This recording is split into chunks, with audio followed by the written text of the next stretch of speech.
Francisco Cruz, Paco, buenas tardes. Julio, ¿cómo estás? Saludos a Guadalupe, saludos a Ricardo, gusto verlos por aquí. Mira, ahora es así la nueva realidad, ¿no? Así que gusto.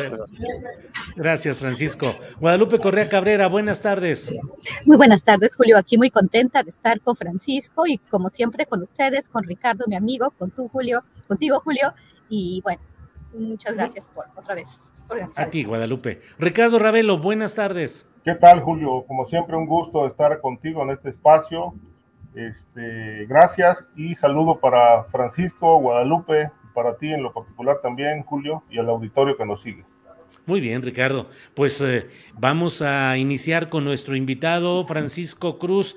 Paco, ¿qué opinas de lo que ha sucedido en Perú, pero específicamente la relación de los poderes políticos progresistas con las Fuerzas Armadas y el riesgo de los golpes de Estado?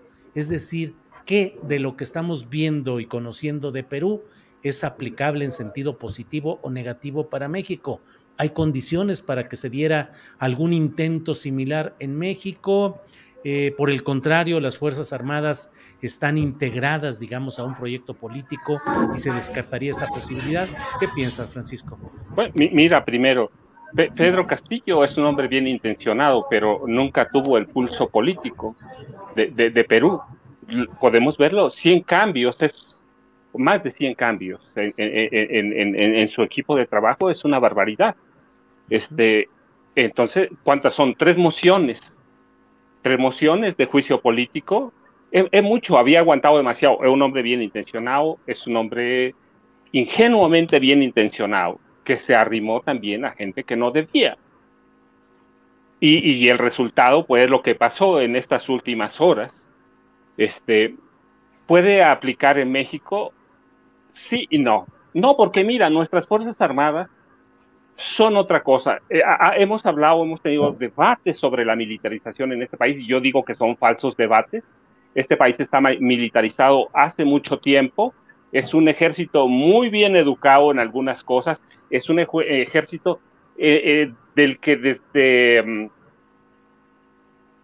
Miguel Alemán lo han aleccionado bastante bien. Adolfo Ruiz Cortines empezó a educarlo, lo educó muy bien, López Mateos también. Hoy tenemos, mira, en un país tan pequeño, 46 zonas militares, tenemos 16 regiones, tenemos 8 zonas navales. Es la única institución desde el periodo de aniquilación de la disidencia política que está muy bien organizado, está muy bien estructurado. En los últimos sexenios lo han arropado bien, lo han acogido, eso lo entendió López Obrador. Por otro lado, Andrés Manuel López Obrador no es Pedro Castillo, es un hombre que aprendió 3 campañas, la jefatura de gobierno de la Ciudad de México. Es un hombre que ha aprendido, que tiene el pulso político y la movilización pasada, pues el resultado. Aquella foto de New York Times habla de muchas cosas. Puede pasar, sí, hay hay como un ambiente de linchamiento, hay un ambiente, pero que empezó desde el primer día, cuando toma posesión. Hay un ambiente de violencia política, verbal, que tiene ganas de lincharlo. Lo han dicho, mira, a veces a mí me preocupa cuando, por ejemplo, Claudio X González y ahora algunos priistas hablan de elaborar listas. Yo todavía guardo en algunos de mis archivos las listas que elaboró alguno de los generales, Arturo Acosta Chaparro, y todos terminaron muertos. Me preocupa mucho eso, si tienen ganas, pero te voy a decir como dicen en mi pueblo, ayer estaba en Tierra Caliente, hoy amanecí en Toluca, pero es lo mismo, ganas tienen, y con ellas se van a entretener. ¿Por qué? Pues porque sí hay una estrategia política, porque sí hay una forma de arrimar o arrimarse a algunos empresarios. Eso lo ha entendido Andrés Manuel López Obrador desde la jefatura de gobierno, que aprendió lo que dicen los manuales de guerra, ¿no? No te pelees con todo mundo, cosa que no hizo Pedro Castillo. Por más que tenga el apoyo popular a veces no es suficiente. Cuando hay dinero, cuando tienes de tu lado las Fuerzas Armadas, cuando tienes a poderes fuera de tu país que están pendientes de lo que estás haciendo, el caso chileno es un ejemplo de ello. Entonces, Andrés Manuel ha aprendido de todo eso. y las Fuerzas Armadas de México también. Tenemos un ejército que es muy consentido. Mira, tenemos tantos generales como en Estados Unidos. Estados Unidos tiene un poco más, pero tenemos en proporción un país mucho más pequeño, un ejército mucho más pequeño, y tenemos 541 generales, y de ahí hay que ver la estratificación. Está muy consentido en el caso de la cúpula, como en todos los poderes, ¿sí? Entonces, yo no veo un riesgo en este momento. Quieren, si hay lenguaje verbal, pero violentísimo. Las redes sociales, mira, yo te platicaba, yo no entro mucho, entro un rato en la mañana cuando puedo. Entré en la mañana, hoy que bajé al Estado de México, a Toluca, veo una explosión. Hay gente que tiene ganas de quemar vivo a López Obrador, y te digo, me preocupa cuando dicen que van a elaborar listas, porque yo conozco las de Arturo Acosta Chaparro, Arturo Acosta Chaparro, y todos terminaron muertos. Entonces, sí hay preocupación, debe haber una tensión, pero no veo una condiciones así como para que se replique en los hechos lo que pasó en Perú. En discurso, sí, hay que ver los chats. Con eso te das una idea, pero te digo lo que te dije hace rato. ¿Ganas tienen? Sí, claro. Pero y se van a entretener un rato, porque además, mira, de pronto la oposición no ha entendido nada. La encuesta de Reforma, yo la vi hoy, pero la encuesta de Reforma de ayer debe decirles mucho. Es Reforma, ¿sí? Debe decirles mucho. Hasta Movimiento Ciudadano está arriba de ellos. Sí. Claudio X González, y por lo que se ve, el presidente consejero del INE, Lorenzo Córdoba, han sido muy malos estrategas políticos. Entonces no hay una condición, no hay viabilidad en este momento. Algunos de los grandes empresarios de este país sí están del lado de Andrés Manuel, están llegando capitales. Entonces no se ve. Lo otro, pues sí, una movilización, otra marcha, lo que sea, va a ver, qué bueno que las haya, pero condiciones para un golpe de Estado, hay que ver a los militares. Están bien contentos porque tienen todo, y no de ahora. Cuando hablamos de militarización, este país está militarizado hace mucho, y lo que tuvimos reciente fue un falso debate sobre la Guardia Nacional. Pero pues están muy consentidos. Desde Adolfo Ruiz Cortines los tienen muy contentos, los educan, les dan todo lo que quieren, y mira, pues ¿para qué te vas a rebelar? Bien, Francisco, gracias. Ganas tienen y con ellas se entretienen, dicen por ahí. Bueno, Francisco, gracias. Guadalupe Correa Cabrera, ¿es suficiente el proyecto en papel, las buenas intenciones para poder cambiar una realidad tan difícil? Hablo de Perú, pero lo traslado también a México preguntándote, ¿se necesita el oficio político y el control político para poder impulsar proyectos? ¿Y eso haría una diferencia entre lo que sucedió en Perú con Pedro Castillo y lo que pasa en México con López Obrador?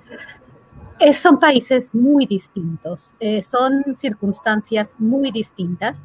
Ahora muchos comentócratas están tratando de hacer sentido de lo que pasa en Perú. El tema político en Perú es muchísimo más complejo, en el sentido de que ellos han tenido 6 presidentes desde 2016, ellos ya tuvieron un golpe de Estado. Fujimori desde 1990 hace lo que quiso hacer Pedro Castillo, y él sí gobernó como un dictador. Ahora me parece muy interesante, ¿no? Que algunas figuras, algunos comentócratas, algunos políticos hablan de que no, lo que hizo fue Pedro Castillo, lo que quiso hacer no fue que quiso hacer un golpe de Estado. Bueno, finalmente las acciones pretendidas fueron las mismas que realmente realizó el dictador Fujimori. Bueno, no le salió obviamente por la falta de pericia política. Yo no entiendo cómo no hizo una consulta, pero una consulta tras bambalinas. Nadie lo apoyó. Es como, de verdad, de risa lo que él intentó hacer sin tener el apoyo de las Fuerzas Armadas, de los funcionarios de su gabinete y de la población. O sea, realmente hizo todo mal. Pero es muy importante también entender que Perú y México están viviendo y han vivido, y son países muy distintos. Estados Unidos, o sea, México tiene una frontera con los Estados Unidos y no es tan sencillo. Estados Unidos tiene muchísimos intereses en México y en realidad todo lo que hacemos, nuestra política, desafortunadamente está supeditada y hay una gran dependencia económica, social, política. La cuestión migratoria también nos hace mucho más vinculados a ese país. Bueno, es totalmente otra cuestión. Veo muy difícil que una cuestión, o sea, bueno, no veo difícil que en algún momento las fuerzas se unan, quizás para darle un golpe de Estado al presidente mexicano. Eso podría suceder. Sin embargo, creo que tampoco el apoyo que tiene Andrés Manuel definitivamente es otra cosa. El apoyo popular, esto sería una cuestión tremenda si alguien se atreve, ¿no? Si la oposición pequeña se atreve a vincularse con National Endowment for Democracy y todos estos actores que de alguna forma hacen acciones blandas, ¿no? Para desestabilizar, lo hemos visto, Mexicanos contra la Corrupción, el dinero de agencias estadounidenses, eso ha sido, pero eso también ha sido con otras administraciones, ¿no? Son capitales extranjeros que siempre han buscado y siempre buscan, y no solamente en México, sino en el resto del continente y en otros países, de generar inestabilidad para ciertos objetivos. Pero no creo que México presente en este momento esas condiciones. Y hay que tener también mucho cuidado al tratar de analizar Perú. No lo conocemos bien, o por lo menos muchas de las personas que ahorita se sienten expertas en Perú, yo puedo decir, yo no soy experta en Perú, pero me parece un país que habría que conocer mejor para saber qué es lo que está sucediendo, ¿no? También la familia Fujimori ha movido muchas piezas y las movió desde la elección. Y esto de que cuenta con un gran apoyo popular Pedro Castillo simplemente porque está vinculado con un movimiento de izquierda y era un presidente de izquierda y por eso tiene un gran apoyo popular, tampoco. Hay que entender lo que está pasando en Perú y cómo las fuerzas políticas se están moviendo y cómo la elección entre Keiko Fujimori y Pedro Castillo no fue un gran triunfo de Pedro Castillo. Estuvo muy peleada la elección y Keiko Fujimori tiene un apoyo y además tiene una capacidad, una movilización, bueno, viene de familia, ¿no? No sabemos qué tanto hayan movido ellos toda esta intentona, ¿no? De vincularlo a corrupción, pero pareciera ser que sí está vinculado con grupos corruptos, que sí, no solamente su falta de experiencia, sino también una relación con corrupción. Estos 6 presidentes que ha tenido Perú desde 2016, todos ellos han resultado ser una bola de ladrones, ¿no? Ladrones ineptos, corruptos e ineptos. Y parece ser que Pedro Castillo no era la excepción, al contrario, pues era parte de esta regla, ¿no? Parte de esta configuración de la figura presidencial en el Perú. Creo que los peruanos van a tener muchísimos problemas, seguirán teniendo problemas, y bueno, con la nueva presidenta que tampoco canta mal las canciones que se cantan en ese país, pues vamos a ver, es un tema muy complejo, pero no creo que de ninguna forma podríamos comparar a Perú con México. Gracias, Guadalupe.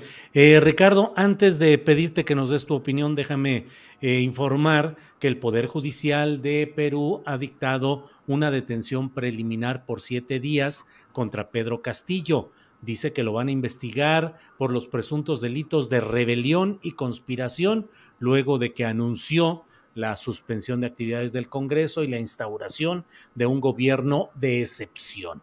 7 días de detención preliminar en Perú contra el expresidente o presidente destituido Pedro Castillo Terrones. Ricardo Ravelo, lo que estamos viendo en Perú es de alguna manera una demostración de que sí es justificado en México el trato especial y diferente que se le han dado a las Fuerzas Armadas durante el gobierno del presidente López Obrador. Sí, mira, bueno, ya lo decía Francisco, es decir, ha sido un ejército bien tratado, pero creo que históricamente no tan bien tratado como, digamos, como ocurre ahora con López Obrador, que es el desbordamiento de las concesiones a la estructura militar, ya para seguridad, ya para negocios, ya para implementar acciones contra la delincuencia organizada, ahora ya con los proyectos empresariales, el Tren Maya y la aerolínea. Pues bueno, esto es una situación excepcional, es decir, nunca en la historia había ocurrido. Yo preguntaría, ¿qué le debe el presidente a los militares o qué le saben? Es decir, es algo verdaderamente histórico. No hay registro de un entreguismo tan amplio como el que se ha observado en López Obrador. Las condiciones peruanas y mexicanas son, lo dijo Guadalupe y lo dijo también Francisco, son totalmente distintas. ¿Qué pasó en Perú? Más allá de, pues, quizá seguir ahondando en esta realidad peruana, me parece que, bueno, coincido en el punto de la ingenuidad. Es un hombre que llegó con respaldo popular, pero no tenía estructura política. No se pueden emprender cambios sin una clase o una estructura política detrás. Y me parece que esto más bien se parece mucho al caballo de Troya. Es decir, los enemigos de Castillo estaban ahí mismo, adentro, a su lado, muy cerca. Y él quizá no se dio cuenta de ello, ¿no? Porque fraguaron muy bien el golpe. Es decir, esto no se logró en horas, esto seguramente se venía maquinando tiempo atrás, y no descarto la posibilidad de que incluso con la complicidad de la nueva presidenta, que era la vicepresidenta de Perú. De tal manera que, bueno, pues en el intento de disolver al Congreso, que ha sido calificada esta acción como un golpe de Estado de Castillo, pues bueno, le reviran y finalmente, ¿qué pasó? Las Fuerzas Armadas no le dan el apoyo, se abren, quizá por inconformidad. Es decir, queda claro ahí que él afectó intereses o no convenía a las estructuras, a las élites, a la oligarquía peruana, a todos los intereses nacionales e internacionales, incluidos los de Estados Unidos, que este hombre siguiera en la presidencia. En México una situación parecida no se ve, porque hay dos razones muy claras. El perfil de Pedro Castillo es totalmente distinto al de López Obrador. Es decir, López Obrador sí tomó el poder, Pedro Castillo no tomó el poder. Llegó a la presidencia, pero eso no quiere decir tomar el poder. Tomar el poder es jalar las riendas, establecer los nuevos roles que se van a llevar a cabo en el país. Por supuesto, incluso hasta encarcelar enemigos que incomodan, poner mano dura, proceder contra quienes hayan infringido la ley, es decir, mostrarse como un presidente verdaderamente que ejerce el poder y la autoridad. Esto le faltó a Pedro Castillo, es decir, siempre se estuvo tambaleando en la presidencia desde el primer momento que llegó y se sentó en la silla. De tal manera que, bueno, un presidente que no supo tomar el poder, ni siquiera tener el control de los militares, pues bueno, era cosa de tiempo que esta sacudida viniera y que ahora pues pasara de la silla presidencial a una prisión, en la prisión de Barbadillo, donde estará ahí por un tiempo, una temporalidad. En el caso de López Obrador es distinto. López Obrador sí tomó el poder y lo está ejerciendo, cuestionado, con fallas y errores, pero sí hay un presidente que ejerce el poder y que se topa a veces con pared porque ciertas reformas no pasan por razones que ya sabemos. Esto es cierto y falta hacer política en el Congreso y ahorita lo vemos con el tema de la reforma electoral. Es decir, no vemos al secretario de Gobernación cabildeando tan fuerte como lo hizo con la energética, con otras reformas, que incluso pues, sostenía abiertamente reuniones con diputados, trabajando el convencimiento o cualquier otra vía de convencimiento. Esto no lo vemos con la reforma electoral y prácticamente el presidente ha dicho que no va a pasar y se van a ir por el plan B. Bueno, pero es un presidente que ejerce el poder, sabe de eso, no es un improvisado, no obstante que solamente ha tenido 2 cargos públicos en su historia, digamos como mandatario, como jefe de gobierno y como presidente ahora, pero conoce los entretelones del poder, conoce de traiciones, conoce de los hilos, cómo se mueve todo esto, y me parece que eso se lo da la amplia experiencia de él, su amplia carrera política, el conocimiento que tiene del comportamiento de la gente, etcétera, de tal manera que, bueno, hay muchas tablas en López Obrador frente a un Pedro Castillo que realmente pues se mostró como si, digo, igual la comparación puede ser risible, ¿no? Pero pareciera como que fue electo para tomar la mesa directiva de una escuela y no la presidencia de Perú. Gracias, Ricardo.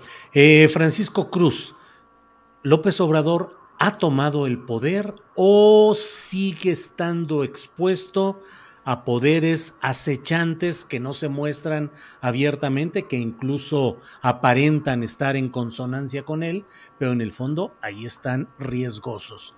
¿Qué cosas además pueden todavía generar un ambiente difícil o de incertidumbre en México? La inseguridad pública, la cuestión económica. ¿Cómo ves esos temas, Francisco?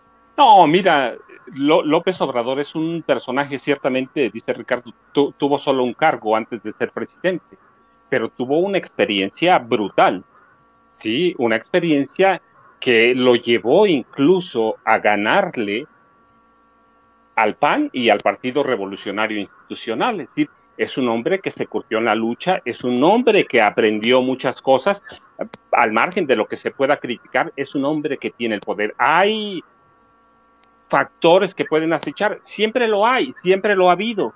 La diferencia es que los entiende porque desde su primera campaña hay una guerra sucia, hay un grupo de empresarios que se pueden nombrar, los Ervidge, los de Coca-Cola, Gonda Rivera, Garza Lagüera, que son los mismos. Hay un grupo de empresarios que siempre está al acecho. Claudio X González hoy es la expresión de eso. Siempre va a haber la seguridad pública, en el caso, bueno, el crimen organizado, pues sí, es un problema que él entiende a su manera y que ahora lo vemos, como dices tú, por ejemplo, está ahí en Nuevo Laredo, ¿no?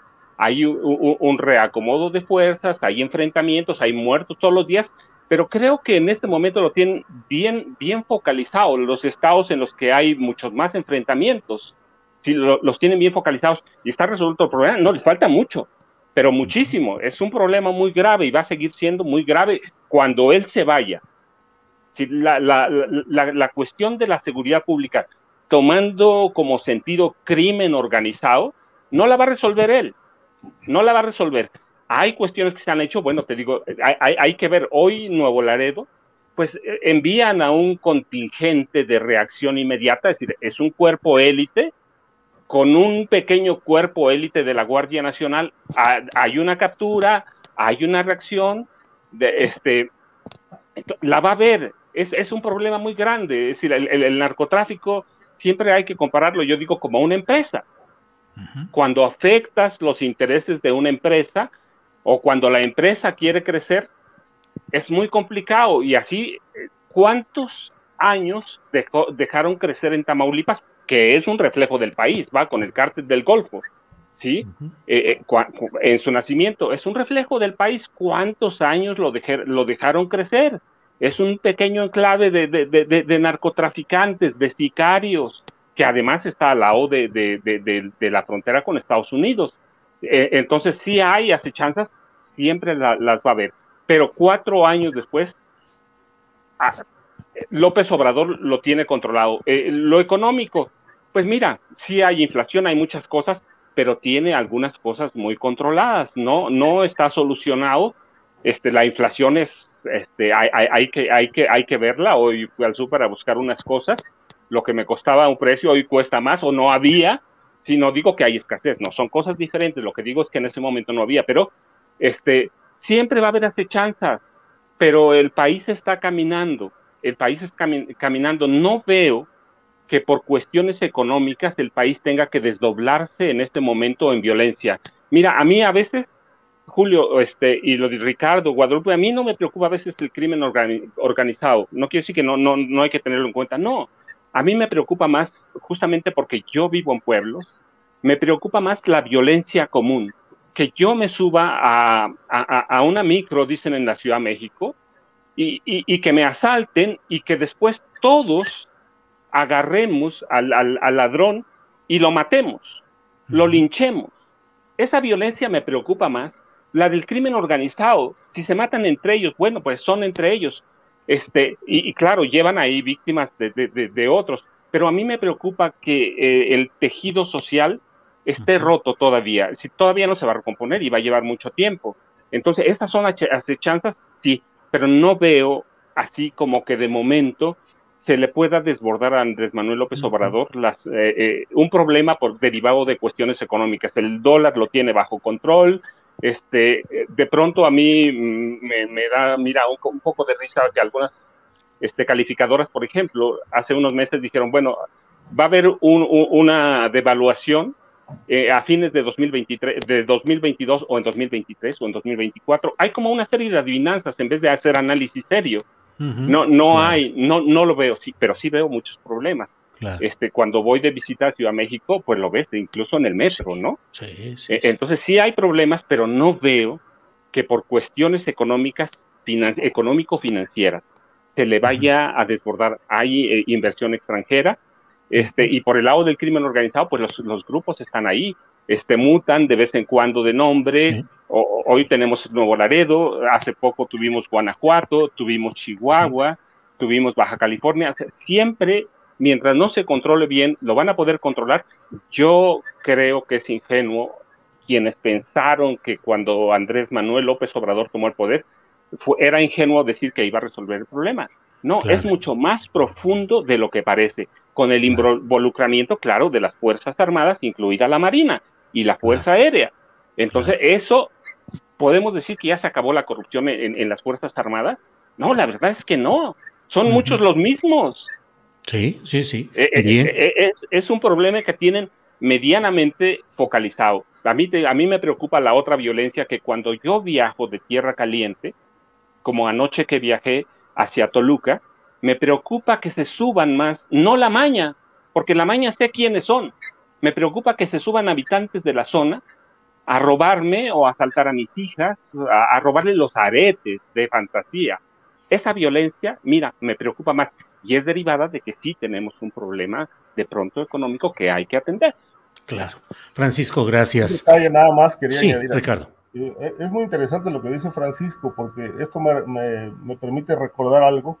En los años 70, después de todo el tema del movimiento de 68, etcétera, etcétera, se pensaba que en México iba a haber levantamiento social, que iba a haber anarquía. Entonces el gobierno mandó a hacer estudios al respecto de qué posibilidades había de que realmente México sufriera ese fenómeno de que hubiera anarquía. Y la conclusión de aquello dice, bueno, las cosas no están bien, hay crisis económica, y claro, era una crisis económica no parecida a la de ahora, porque en ese tiempo había estabilidad, pero había violencia, inconformidad social en algunos casos, pero dijeron algo muy elemental que es aplicable a la realidad actual. Mientras la gente pobre o la gente que incluso pueda estar en condiciones más abajo de pobreza, ya no hablemos de lumpen, ¿no? Pero niveles de pobreza muy bajos. Mientras esa gente tenga tortilla y chile para llevarse al estómago, no hay posibilidades de que haya anarquía. Bien, Ricardo. Guadalupe, ¿qué opinas de eso? ¿Qué tanto la estabilidad del sistema depende, por ejemplo, de las remesas, que es producción económica exterior, es decir, gente que está fuera del país, del volumen económico del crimen organizado, no solo el narcotráfico, sino claro, el crimen organizado que sustenta nuestra economía nacional, y de el apoyo asistencial a millones de mexicanos? Es decir, estamos buscando que las cosas sigan adelante teniendo lo básico para sobrevivir y que no haya estallidos, Guadalupe. Yo creo que desafortunadamente la historia de América Latina, y no quiero ser tampoco ideóloga aquí, ¿no? La historia de América Latina, de muchos de nuestros países, inclusive de México, pues nos ha dado muchas sorpresas, ¿no? Y tenemos siempre ciclos. Quisiera pensar que vamos hacia un desarrollo sostenible, no nada más sostenible y sustentable, ahora que están de moda energías verdes, pero bueno, sostenible, porque así decían en la época de Cedillo, empezaron ahí a hablar de eso, ¿no? Desde ese tiempo.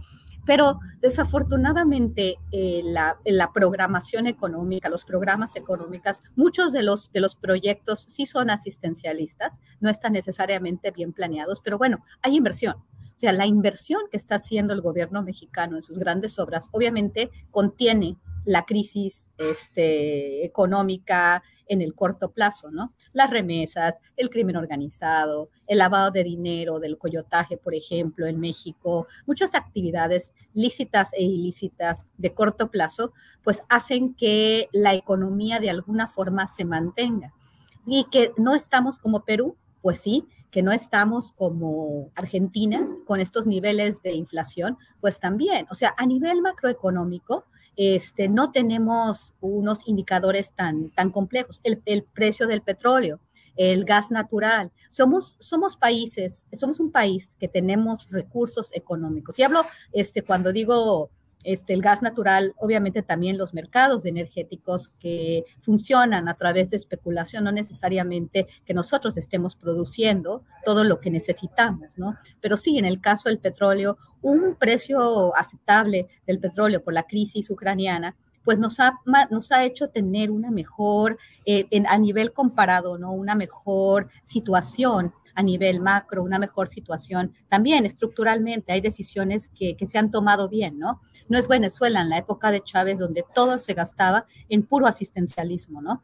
Hay inversión por parte del gobierno, hay inversión por parte de los empresarios no se están saliendo del país, como a muchos les gustaría, obviamente, muchos de los enemigos del presidente, pero de ahí a que tengamos una economía fuertísima, como también el oficialismo ha presentado, que vamos hacia casi también un mundo distinto, ¿no? Ahora con un proyecto social, una cuarta transformación a nivel económica, tampoco lo veo así. Veo que falta mucha programación, mucha planeación a nivel económico. No veo que México esté ni tan mal ni tan bien. Y creo que estos últimos años del presidente Andrés Manuel López Obrador no vislumbró una crisis. Al contrario, estas condiciones de las que ya hablé se van a mantener hasta el 2024. Lo que sí a veces preocupa, ¿no? Es que pase algo. Y eso pasa en toda América Latina. Ha sucedido estas crisis económicas que de pronto, bueno, llega una depreciación, pasa una crisis que no se esperaba. Los políticos, esta cuestión de la especulación en los mercados, financieros, pues también ha puesto en otros momentos, ¿no? A las economías como México en gran peligro, ¿no? Vamos a ver también las burbujas inmobiliarias en otros países, también afectan a países como México de una manera mucho más grande. Ahora bien, Estados Unidos, derivado de la crisis de Ucrania, está saliendo muy bien parado. Por eso mismo también en las elecciones intermedias, Joe Biden, el Partido Demócrata no tuvo tantas pérdidas como se esperaba. Entonces, México también está aprovechando esta situación. Estados Unidos y el bloque occidental están ganando mucho, principalmente Estados Unidos, no en Europa. Pero Estados Unidos está realmente avanzando su agenda económica y eso también le va a hacer bueno a México. Bien, Guadalupe, gracias. Ricardo, sobre el tema de Tamaulipas, digo a reserva de lo que deseen agregar a lo que hemos platicado, ya saben que aquí pueden ustedes abordar el tema cuando quieran o los temas cuando quieran. Ricardo, sobre el tema de Tamaulipas, específicamente lo de Nuevo Laredo, ¿qué está pasando y por qué vemos estas nuevas irrupciones de violencia fuerte como en muchos lugares, pero Tamaulipas? ¿Qué está sucediendo? ¿Cómo sigue ahí todo? 2 días de enfrentamientos, 7 muertos, suspensión de clases. Ricardo. Bueno, Julio, lo que ocurre es que hay que tomar en cuenta que cuando hay cambio de gobierno de las entidades, generalmente vienen estas sacudidas de la delincuencia organizada que se quiere posicionar, que se quiere acomodar en distintos territorios, que quiere imponer su hegemonía en ciertas plazas que son clave en el tráfico de drogas, pero no solamente en el tráfico de drogas, porque hoy la delincuencia organizada no solamente está funcionando con tráfico de drogas, sí, son más de 20 tipologías delictivas las que están actualmente en acción, en movimiento en todo el país. Y hay algunas muy perniciosas, como el cobro de piso, la extorsión, entre otras, que realmente sí lacera mucho socialmente porque obliga a negociantes, a comerciantes, incluso a claudicar de cualquier emprendimiento económico. Pero en este caso, con el arribo del nuevo gobernador, pues bueno, el hecho de que haya un cambio de gobierno no necesariamente implica que los problemas se van a resolver de un plumazo. Es decir, lo que Cabeza de Vaca dejó en el Estado es un verdadero caos. Es decir, redes criminales impunes, todas estas tipologías delictivas activas, penales que están controlados por la delincuencia, funcionarios que fueron corrompidos y están capturados por la autoridad criminal. En fin, es decir, lo que tiene que hacer el actual gobernador es realmente llevar a cabo una limpia en ese estado, proceder contra las estructuras fácticas, empresarios metidos en el lavado, narcomenudeo, es decir, llevar a cabo, hacer algo, ¿no? Que es peor que no hacer nada. Ahora, aún con todo esto, veo muy difícil que la situación se vaya a sanear del todo, pues resulta que, bueno, es una frontera muy peleada. Es la más importante, es la más importante, en algún momento llegó a ser considerada la joya de la corona, porque, bueno, tiene el mayor número de cruces de transporte a Estados Unidos, y obviamente, bueno, para la delincuencia organizada, este lugar es verdaderamente un paraíso, de tal suerte que, bueno, ahí todo huele a delito, incluso desde los niños, desde que son chicos, ya están pensando en ser narcotraficantes o sicarios, porque dentro de la mentalidad que existe en una frontera tan vacía de seguridad y de principios, consideran que, bueno, hacerse de estas actividades representa poder e impunidad. Todo este paradigma obviamente no se ha cambiado, ni la educación no ha trabajado en ello. Y bueno, ha redundado en más impunidad y pasamos un sexenio desastroso con Cabeza de Vaca. No solamente ese, hay que recordar los dos anteriores, que prácticamente fueron muy parecidos, ¿no? Con ligas establecidas entre el poder y el crimen, representantes de los cárteles en el propio gabinete del gobernador. En fin, es toda una contaminación que obviamente el actual gobernador no va a cambiar de un día para otro, de tal manera que, bueno, se tiene que aplicar una política de cero tolerancia para llevar a Tamaulipas a una pacificación muy necesaria, pero insisto, hablar de paz en Tamaulipas me parece que es algo que está muy lejos, porque es una frontera verdaderamente peleada, demandada, y el crimen organizado siempre estará detrás del control de esa frontera e intentando lo que sabe hacer, corromper y generar violencia. Gracias, Ricardo. Francisco Cruz, estamos hablando de Tamaulipas. Julio, déjame decirte nada más algo, que no se nos olvide. Mira, ahora en el cambio de gobierno a Tamaulipas, Nuevo Laredo representa para muchos el centro financiero de grupos del crimen organizado. Es decir, la pelea o la lucha o la guerra, como la quieran llamar, no solo es por el control de las tipologías del crimen organizado, sino que allí se debe incluir el manejo empresarial que se le dio durante los últimos, muchos sexenios, Thomas Yarrington, el que quieras, lo que le pongas, sino que Nuevo Laredo es en parte uno de los centros financieros de los grupos del crimen organizado de esa región y de Texas. Bien, Francisco, ¿y cómo ves en lo general nos lo has dicho, lo que estás viendo respecto a Tamaulipas, y te quería preguntar, acabamos de entrevistar hace unos minutos a Ricardo Hernández, periodista que acaba de publicar en Conectas un reportaje sobre cómo el cobro de plaza en Cancún es impactante, generalizado, digamos institucionalizado casi. Vemos lo que está pasando en Nuevo Laredo, extendido todo, Francisco. ¿Qué se puede hacer? ¿Cuál puede ser la evolución de esto? Sí es preocupante lo que dices tú a nivel del ciudadano que se sube a una micro, a un transporte público y sabe los riesgos que tiene ahí. ¿Cómo seguir adelante así, Francisco? Pues mira, yo lo que veo es el control de los dineros, el control del sistema bancario, pero incluidas las casas de cambio.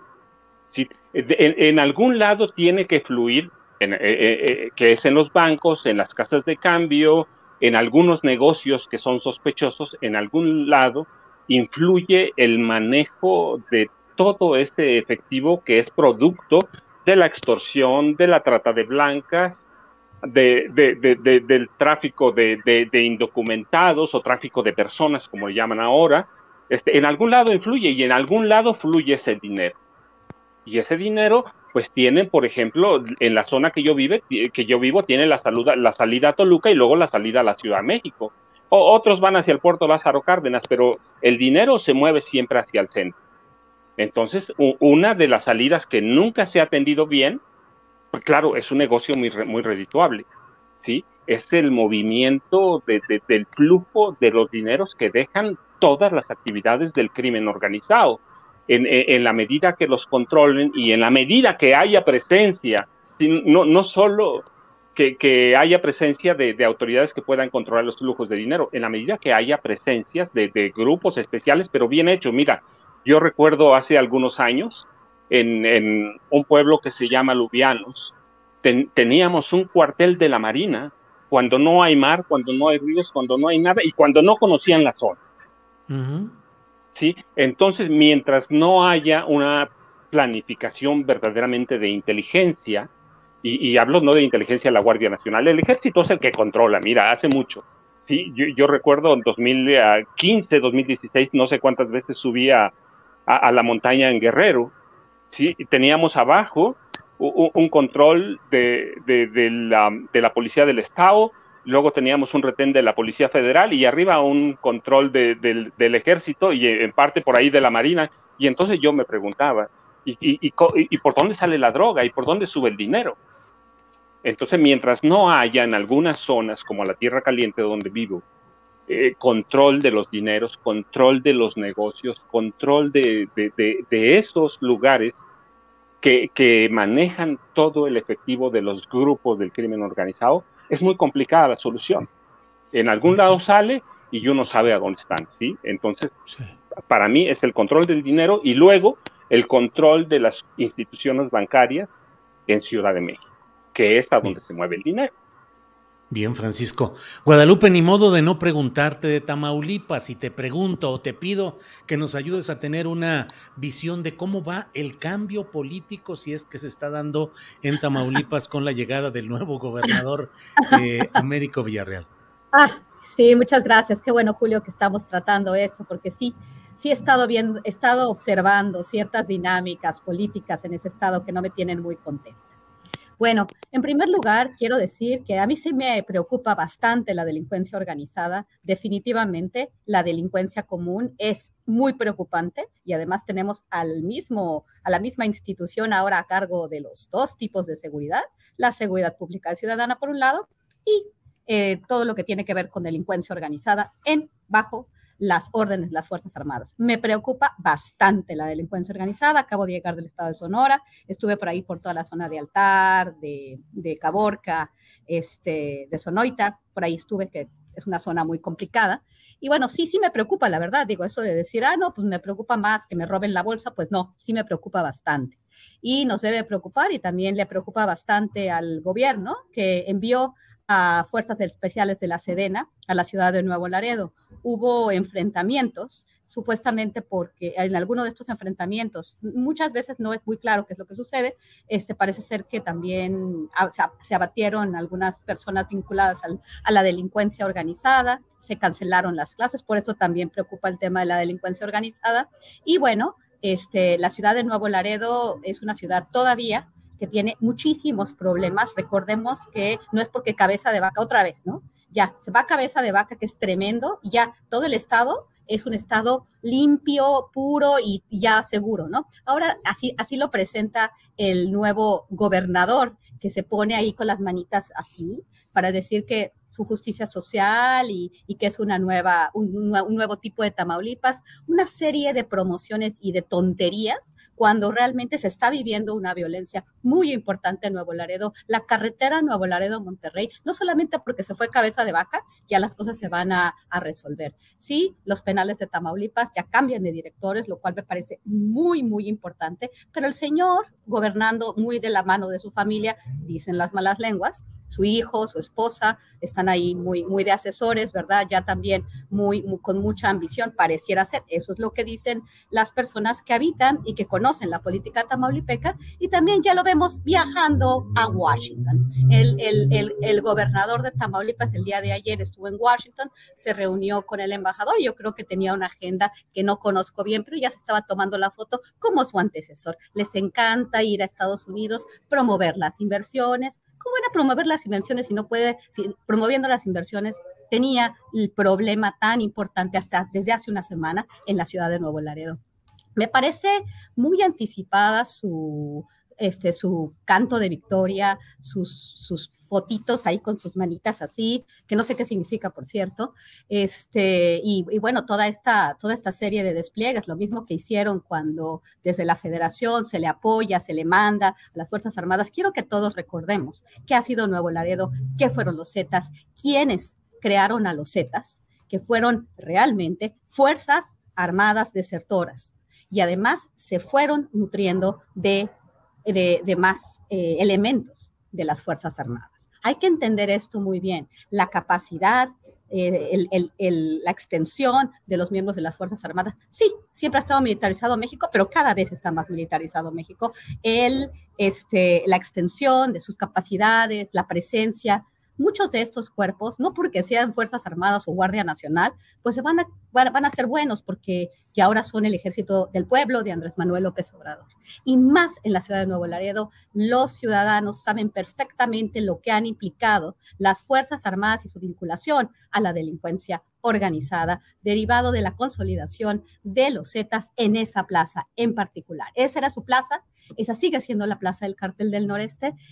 Si recordamos, cierran el consulado de Nuevo Laredo en marzo, cuando atraparon al Huevo Treviño, cuando arrestaron al Huevo Treviño, y todo lo que se dio relacionado con el Huevo Treviño, inclusive su presencia para cambiarle su acta de nacimiento, para verificar si era o no un ciudadano estadounidense o mexicano. Fue una cuestión muy complicada. Entonces, yo le daría un consejo al nuevo gobernador, que se ponga a trabajar y que deje de estar haciendo lo que su antecesor, que es irse a placear a los Estados Unidos, a Washington, y igual que su antecesor, cantar victoria y decir que seguro está Tamaulipas. Me parece vergonzoso lo que está haciendo el señor Américo Villarreal, a ver si no le revienta la delincuencia, y a ver qué es lo que sigue sucediendo con relación al tema de los Carmona y de las aduanas. Ojalá él o su gente no esté vinculado, y luego con el que Estados Unidos tiene un hermano Carmona y de testigo protegido, no le vaya a reventar algún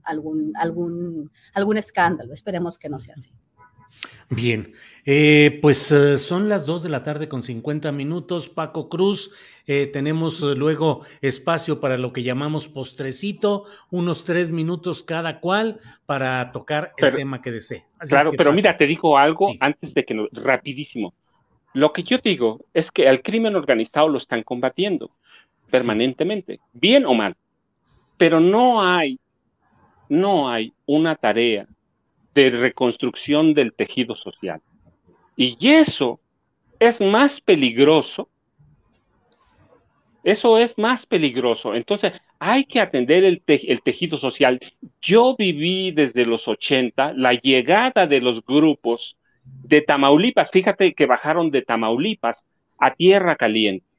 Nadie se preocupó en reconstruir el tejido social. Hoy, parte de las poblaciones de donde yo vivo viven en Austin.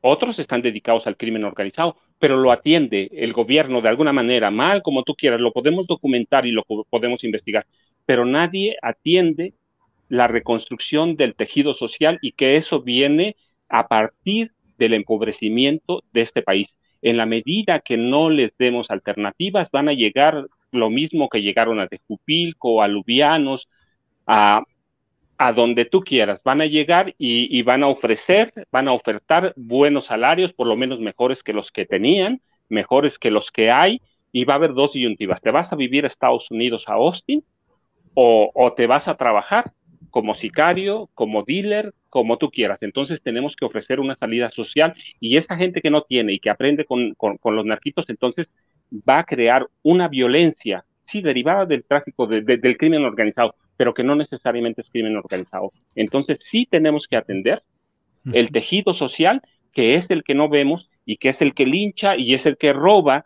esa canasta que tiene la señora, que es lo único que tiene para comer. Entonces hay que atenderlo, hay que tener cuidado. Y mira, hablando de postrecitos, yo tenía dos nada más. Espérame tantito, porque me brinqué yo a Ricardo Ravelo, que es quien seguía en el turno, y antes de que me linchen aquí en el chat. Disculpa, Ricardo. Sí, yo fui el que di el turno equivocadamente. Ricardo, por favor, postrecito. Bueno, es interesante lo que plantea Francisco, pero yo preguntaría, en las condiciones actuales, donde el 70% o más del territorio está controlado por el crimen, o sea, estamos hablando a nivel de municipios, regiones, rancherías, congregaciones, comunidades, hay presencia fuerte del crimen, es decir, el crimen tiene ahí control social, impone... Vivo en Tierra Caliente, nada más para que sepan. Sí, el cobro de impuestos, es el caso Guerrero, por supuesto, es un ejemplo, y como bien dijiste, también, así como Tamaulipas es un espejo del país, Guerrero lo es, en fin, todo el país, o gran parte del país. Es decir, cómo llevar a cabo una recomposición del tejido social con la presencia del crimen organizado ahí. Es decir, si no hay una tarea de combate al crimen, pues bueno, los pueblos primero se tienen que liberar del crimen organizado para poder emprender una suerte de recomposición social. Y esto lamentablemente no lo vemos, porque a pesar de que, como dice Guadalupe, estamos más militarizados que nunca, pues las Fuerzas Armadas no atan ni desatan. La sola presencia en las carreteras, en las calles, es insuficiente porque en realidad ya no inhiben a nadie. Entonces, aquello de abrazos y no balazos, sea frase o sea política antimafia, bueno, que más bien es lo primero que lo segundo, pues hasta hoy no da resultados. Yo creo que aquí primero que nada se tienen que rescatar los territorios, y el propio secretario de Gobernación hace poco menos de un mes lo dijo en Coahuila, y es la primera vez que se reconoce oficialmente que el Estado ha perdido territorios y que se tienen que aplicar para recuperarlos.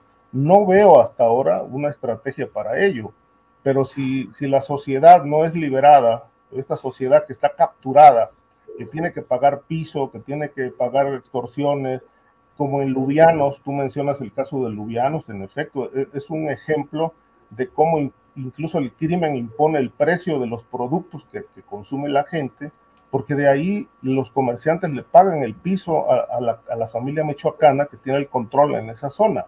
Es decir, está bien y creo que el planteamiento es correcto, hay que recomponer el tejido social, pero con todo y el crimen organizado, ¿cómo hacerlo? Es decir, al gobierno federal no dudo que algo estén haciendo, plantean la pacificación, plantean rescatar territorios, pero lo único que no dicen ni nos explican es el cómo. Todo parte del qué, pero no nos dicen cómo, cuál es la estrategia. Creo que eso siempre ha estado haciendo falta en el discurso oficial. Conste que yo no hablé de abrazos y no balazos, ¿eh? Ya vivimos una guerra de 6 años y luego vivimos otra guerra con Peña Nieto. Yo no hablé de eso. Te toca el turno de a Guadalupe. Postrecito. Adelante, Francisco. A mi postrecito, mira, tengo 2. Sí, que dejaste ahí uno. Digo, igual si quieren seguir con la discusión. No, mira, yo sé que con Ricardo y con Guadalupe podemos platicar con horas, ellos son estudiosos, yo los leo, pero no, tenemos 2. Mañana empiezan los cuartos de final del Mundial, la verdad, yo no quiero meterme mucho en eso, pero allá donde vivo estaban pendientes de eso. Hoy, llegando al Valle de Toluca, están pendientes de eso. Entonces, empiezan mañana, pero no es si Marruecos va a ser un nombrado, o si va a seguir con un milagro, o si Brasil va a seguir adelante, sino que hay que verlo, pero más bien iba por el lado, de veras, Televisa va a soltar el negocio del fútbol, de la selección mexicana, de veras aquella disculpa, autocrítica, no sé exactamente qué es lo que dijo Denise Merker, pero mi cuestión es, ¿de veras Televisa va a soltar un negocio de la mediocridad que le ha dado tanto?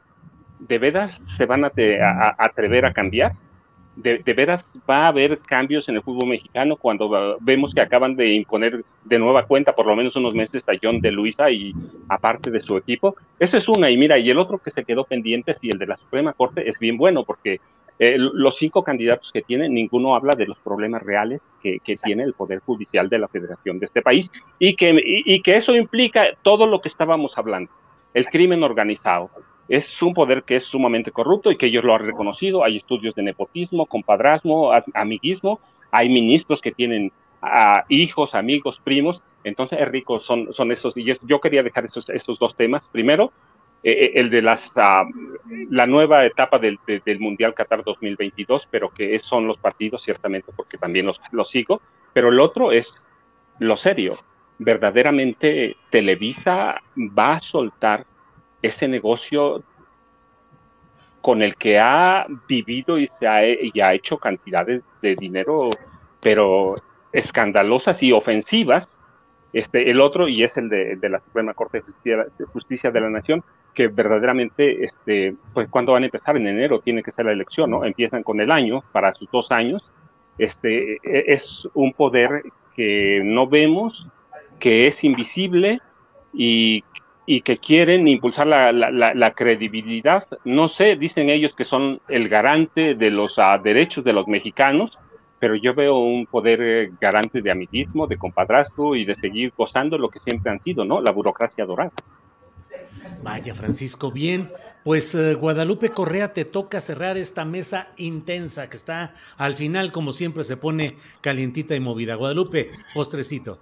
Mis postres siempre son bien amargos. Y luego los hombres me critican porque me critican porque digo las cosas y me parece que debe haber crítica. No estamos en un país seguro ni boyante. Tenemos un país con muchos problemas que los gobiernos quieren arreglar y que todos empezamos a creer mucho en este gobierno y que lo apoyamos y que lo seguimos apoyando porque de eso se trata. Pero hay 2 pequeñas cosas y un poco acordándome mucho de Francisco Cruz, de su libro El Señor de la Muerte, que vamos a seguir hablando sobre el tema de Genaro García Luna. Se han dado varias noticias, alguien ya hizo un blog o un proyecto, ¿no? Que tiene Penilei, que le encanta hacer este tipo de cosas con mucho bombo y platillo, y bueno, está desde Estados Unidos, bien vinculada a grupos, a ONGs, bueno, muy interesante. Vamos a ver qué nos dice ella, que tiene tanta información, que se le filtra tanta información sobre el tema de Genaro García Luna. Parece ser que Estados Unidos, y ya de esto hablamos la semana pasada, pues está reuniendo más testigos, ¿no? Vamos a ver qué pruebas realmente puede presentar, y el desafortunado caso de Lozoya Austin, que bueno, creo que no se pudo hacer nada. El señor va a salir libre, quizás ya habían pactado esto. El señor Gertz Manero, amigo del padre de Lozoya, y toda la vergüenza que ha sido ese caso. Yo no sé si el señor está en la cárcel, de repente hasta pienso, ¿no? Yo quisiera ver imágenes, ¿no? Quién sabe. Pero bueno, muy probablemente vaya a salir sin nada, no vamos a saber qué es lo que pasó con los latrocinios, las amistades, los socios de Lozoya Austin, porque Lozoya Austin fue el único que ha salido a la luz y que se han librado órdenes de aprehensión cuando tuvo a sus compadres, a sus asociados, a sus aliados, ahí sacando el dinero de la caja chica que fue y que es Petróleos Mexicanos. Bien, pues gracias a los tres. No sé si se quedaron con ganas de decir algo porque los veo aquí. Ricardo, hasta ahí le dejamos. Buenas tardes. No, está bien, hay un añadido ahí, sí, lo de Lozoya realmente es un escándalo, ¿no? Ahora que le negaron el amparo a Pemex, pues pone en evidencia la impunidad más allá de lo legal, ¿no? Es decir, el impacto que tiene públicamente, socialmente, para un gobierno que se propuso como punto medular, punto toral de la política de la 4T, abatir la impunidad, y que de pronto este hombre pues tenga un pie o casi los dos en la calle. Y lo otro, que no se nos olvide que él está preso, no porque la la Fiscalía General de la República haya hecho alguna acción verdaderamente extraordinaria, sino por el escándalo de la foto aquella en la cena comiendo pato laqueado.